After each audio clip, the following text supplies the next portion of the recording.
نزدیک به یه ما شد و من هنوز نتونستم باش کنار بیام.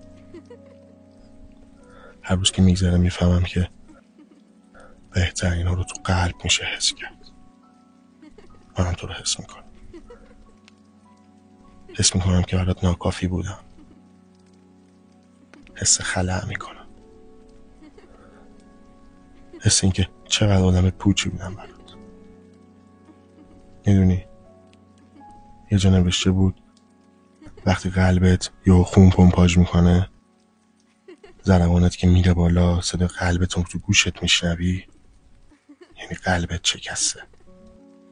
برای من نشکست، برای من خورد شد و کل شهر صداشو شنیدم.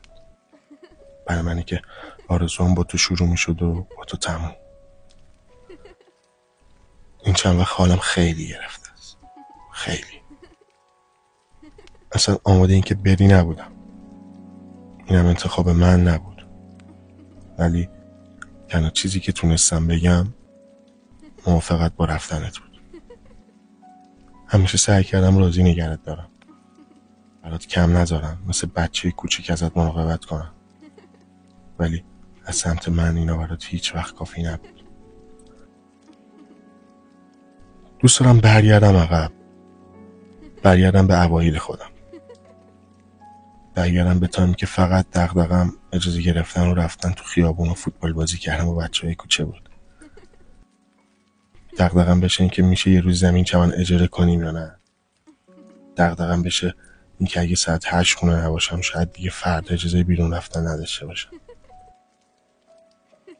خستم، خیلی خستم. خستم از وقتایی که تنهایی با خودم میگذره.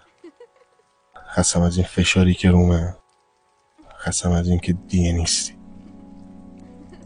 میدونی دلم سکوت میخواد، ولی بعدم میاد از تیک تاک پاندون و ساعت، چون یادم میندازه که تایم داره رد میشه و هر دقیقه‌ای که رد میشه به نبودنت اضافه میشه.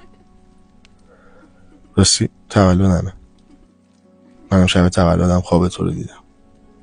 رویاهایی که تو ذهنم داشتم باد داشت مثل یه سریال برام چیده میشد، ولی حیف که همش خواب بود. خوابی که هیچ وقت واقعیت ختم نمیشد. الان واقعا دلم بغل تو میخواد. دلم کنار با تو بودم میخواد. بات بخندم، تو قهقهی بزنی و من فقط نگات کنم. هر روزم شده فکر تو.